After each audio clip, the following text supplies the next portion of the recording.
నిర్గమకాండము 15వ అధ్యాయము.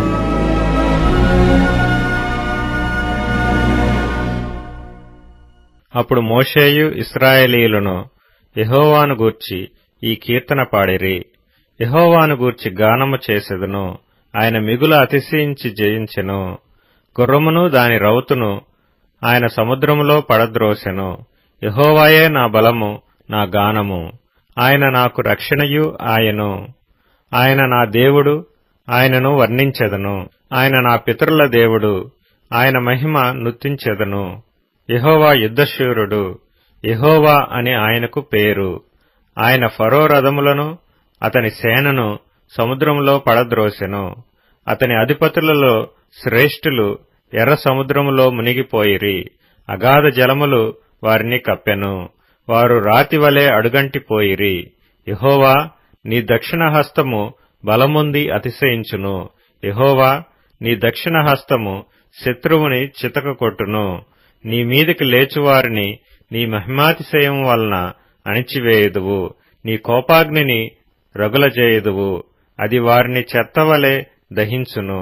నీ నాసికారంధ్రముల ఊపిరి వలన నీళ్లు రాశిగా కూర్చబడెను. ప్రవాహములు కుప్పగా నిలిచెను. అగాధ జలములు సముద్రము మధ్య గడ్డకట్టెను. తరిమెదను, కలిసికొనియదను, దోపుడు సొమ్ము పంచుకొనియదను, వాటి వలన నా ఆశ తీర్చుకొనియదను, నా కత్తి దూసెదను, నా చెయ్యి వారిని నాశనము చేయునని శత్రువు అనుకొనెను. నీవు నీ గాలిని విసరచేసితివి, సముద్రము వారిని కప్పెను. వారు మహా అగాధమైన నీళ్లలో సీసము వలె మునిగిరి. యెహోవా, వేల్పులలో నీ వంటివాడెవడు? పరిశుద్ధతను బట్టి నీవు మహనీయుడవు. స్తుతి కీర్తనలను బట్టి పూజ్యుడవు. అద్భుతములు చేయువాడవు. నీ వంటి వాడెవడు? నీ దక్షిణ హస్తమును చాపితివి, భూమి వారిని మృంగివేశెను. నీవు విమోచించిన ఈ ప్రజలను నీ కృపచేత తోడుకొని పోతివి. నీ బలముచేత వారిని నీ పరిశుద్ధాలయమునకు నడిపించితివి. జనములు విని దిగులుపడును. ఫిలిష్తీయ నివాసులకు వేదన కలుగును. ఎదోము నాయకులు కలవరపడుదురు. మోయాబు బలిష్ఠులకు వణుకు పుట్టును. కనాను నివాసులందరూ దిగులొంది కరిగిపోవుదురు. భయము, అధిక భయము వారికి కలుగును. యెహోవా, నీ ప్రజలు అద్దరికి చేరు వరకు, నీవు సంపాదించిన ఈ ప్రజలు అద్దరికి చేరు వరకు నీ బాహుబలము చేత పగవారు రాతివలే కదలకుందురు. నీవు నీ ప్రజను తోడుకొని వచ్చెదవు. యెహోవా, నీ స్వాస్థ్యమైన కొండమీద నా ప్రభువా, నీవు నివసించుటకు నిర్మించుకొనిన చోటను, నీ చేతులు స్థాపించిన పరిశుద్ధాలయమందు వారిని నిలువపెట్టెదవు. యెహోవా నిరంతరమును ఏలువాడు. ఫరో గుర్రములు, అతని రథములు, అతని రౌతులను సముద్రంలో దిగగా యెహోవా వారి మీదికి సముద్ర జలములను మళ్లించెను. అయితే ఇశ్రాయేలీయులు సముద్రము మధ్యను ఆరిన నేల మీద నడిచిరి.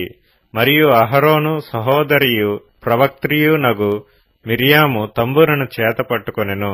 స్త్రీలందరూ తంబురతోనూ నాట్యములతోనూ ఆమె వెంబడి వెళ్లగా మిర్యాము వారితో కలిసి ఇట్లు పల్లవి ఎత్తి పాడెను.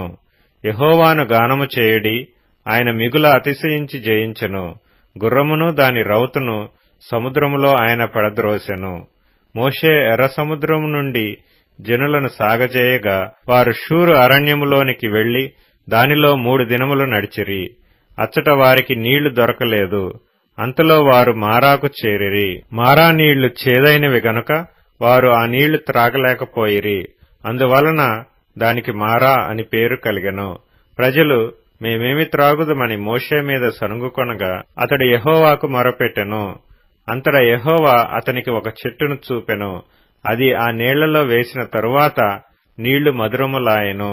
అక్కడ ఆయన వారికి కట్టడను విధిని నిర్ణయించి అక్కడ వారిని పరీక్షించి, మీ దేవుడైన యెహోవా వాక్కును శ్రద్ధగా విని ఆయన దృష్టికి న్యాయమైనది చేసి ఆయన ఆజ్ఞలకు విధేయులై ఆయన కట్టడలన్నిటినీ అనుసరించి నడిచిన ఎడల నేను ఐగుప్తీయులకు కలుగజేసిన రోగములలో ఏదియూ మీకు రానియను.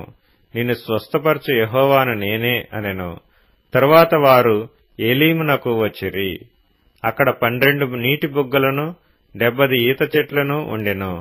వారు అక్కడనే ఆ నీళ్ల యొద్ద దిగిరి.